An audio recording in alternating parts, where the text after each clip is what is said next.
बिस्मिल्लाहिर्रहमानिर्रहीम नहमदुहु व नुसल्ली व नुसल्लिमु अला रसूलिहिल करीम अम्मा बाद।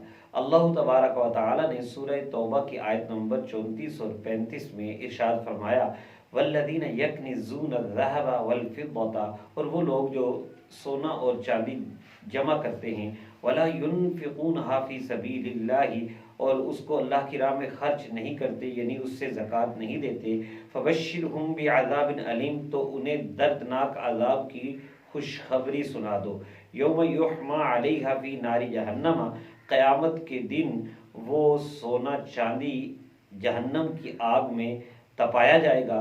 फतुकवा बिहा जिबाहुहुम व जुनूबहुम व ज़ुहूरुहुम, तो उसके ज़रिए उनकी पेशानियों को, उनके पहलुओं को और उनकी पुश्तों को दागा जाएगा। हाज़ा मा कनज़्तुम लिअन्फुसिकुम, उनसे कहा जाएगा ये वो है ना जो तुमने जमा किया था अपने लिए। फ़ज़ूक़ू मा कुंतुम तकनिज़ून, अब मज़ा चखो उसका जो तुम जमा करते थे। इस आया करीमा से ये पता चला कि मालों की ज़कात देनी चाहिए। अब वो माल किस किस्म का है जिस पर ज़कात होती है, तो याद रखें माले नामी पर ज़कात लाजिम है। माले नामी क्या होता है? बढ़ने वाला माल, यानी जिसकी वैल्यू बढ़ती रहती है, कीमत बढ़ती रहती है, डाउन नहीं होती। ये तीन किस्म के माल हैं। नंबर एक है रकम, यानी हमारे पास नकदी, कैश, प्राइस बॉन्ड, चेक मौजूद है, तो ये भी माले नामी है। और इसी तरह दूसरा जो है वो सोना और चांदी है, जैसे अभी आपने आयत में देख लिया। सोना और चांदी बुनियादी तौर पर ये माले नामी होते हैं। ये चाहे आपने तिजारत के लिए रखे हैं, चाहे खुद इस्तेमाल कर रहे हैं, चाहे किसी भी शेप में आपके पास पड़े हैं, चाहे जेवरात की शक्ल बन गई है या नहीं बनी, इन पर ज़कात देना ज़रूरी होता है। तीसरा है माले तिजारत। माले तिजारत क्या होता है कि जो माल ख़रीदते वक्त ये नीयत थी कि इसको मैं तिजारत के लिए ख़रीद रहा हूँ, आगे बेच के इससे नफ़ा हासिल करूँगा। बिलफ़र्ज़ माल ख़रीदा लेकिन तिजारत की नीयत नहीं थी, बाद में बेचने का इरादा हुआ, उस पर ज़कात फ़र्ज़ नहीं। या ये है कि कोई आपके पास जायदाद है, या घर में मशीनरी है, या औज़ार हैं, या स्टोर में फ़ालतू सामान पड़ा है और उसको ख़रीदते वक्त कोई नीयत नहीं थी तिजारत की, तो इन पर कोई ज़कात नहीं है। आपकी कोई प्रॉपर्टी है, कोई मकान प्लाट वगैरह है और उसको किराए पर दिया हुआ है और वो तिजारत की घर से ख़रीदा नहीं था, तो अब किराए को देखा जाएगा कि साल के बाद जब आप ज़कात का हिसाब लगाएंगे तो किराए में जो रकम बची है उसको भी उसी में शामिल करके हिसाब में तो उसकी ज़कात दे दी जाएगी।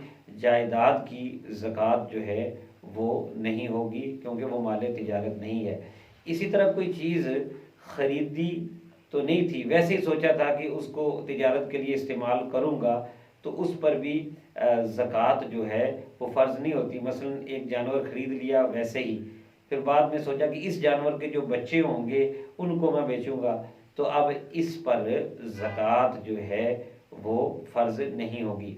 हमने जो पहली चीज़ बताई थी रकम यानी माल, तो माल बाज़ औक़ात ऐसा होता है कि हमने कोई चीज़ ख़रीदनी होती है घर की बुनियादी ज़रूरत की, जो घर में इस्तेमाल होगी। मसलन वॉशिंग मशीन ख़रीदनी है, उसके लिए पैसे रखे हुए हैं।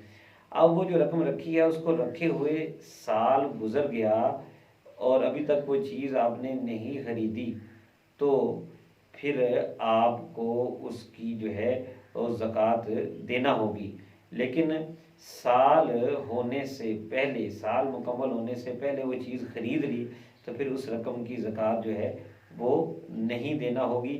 और इसी तरह आपने हज के लिए, ज़ियारत हरमैन शरीफैन के लिए पैसे जमा किए हुए हैं, वो घर में पड़े हैं, उन पर भी ज़कात देना होगी। और मकान बनाने के लिए भी पैसे जमा कर रहे हैं आप, वो भी जब आप ज़कात का हिसाब लगाएंगे तो उसमें जमा करके उनकी भी ज़कात देनी होगी। इसी तरह हज के लिए आपने पैसे जमा करवाए थे बैंक में और अभी आपका नाम फाइनल नहीं हुआ कि साल पूरा हो गया, तो अब उसकी ज़कात देना होगी। लेकिन अगर साल पूरा होने से पहले आपका नाम फाइनल हो जाता है तो फिर ज़कात नहीं देना होगी। और इसी तरह बच्ची की शादी के लिए زیور یا پیسے رکھے ہوئے ہیں اور اکثر ماں باپ کی ملکیت میں ہوتے ہیں، تو اگر ماں باپ کی ہی ملکیت میں ہیں تو ان کو جب وہ اپنی اپنی زکوٰۃ دیں گے تو اس پیسے کو بھی جمع کر کے اس کی زکوٰۃ دینی ہوگی، یعنی اس کو حساب میں ساتھ جمع کرنا ہوگا۔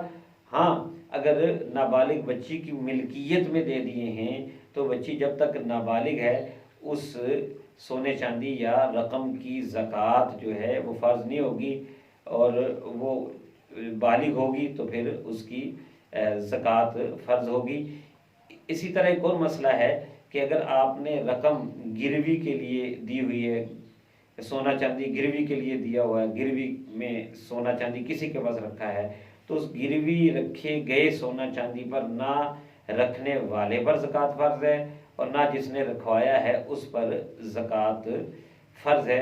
یہ جو ہے گروی والا سونا چاندی، اس پر زکوٰۃ ضروری نہیں ہے۔ تو مال تجارت کے حوالے سے میں نے عرض کیا کہ مال تجارت جس کو خریدتے وقت یہ نیت ہو کہ اس کو تجارت کے لیے استعمال کروں گا، اس پر بھی زکوٰۃ فرض ہے، جیسا کہ حضرت سمورہ بن جندب رضی اللہ تعالیٰ کی ایک حدیث شریف ہے، ابو داؤد شریف میں موجود ہے 1562 نمبر، کہ فرماتے ہیں اما بعد فإن رسول اللہ صلی اللہ علیہ وسلم کان یأمرنا ان نخرج الصدقۃ من الذی نعد للبیع، کہ نبی کریم صلی اللہ علیہ وسلم ہمیں حکم دیا کرتے تھے کہ ہم زکوٰۃ نکالیں اس مال سے جو ہم نے تجارت کے لیے اکٹھا کیا ہوا ہے۔ تو یہ وہ بنیادی طور پر 3 قسم کے مال ہیں جس پر زکوٰۃ فرض ہوتی ہے، اور یہ مال نامی ہے، اسے بڑھنے والا مال کہا جاتا ہے۔ یہاں ہم نے جانوروں کا اور زرعی پیداوار کا ذکر نہیں کیا، وہ علیحدہ مسائل میں بیان کیا جائے گا۔ اللہ تعالیٰ سے دعا ہے کہ اللہ تعالیٰ ہمیں اپنے مالوں کی زکوٰۃ ادا کرنے کی توفیق عطا فرمائے۔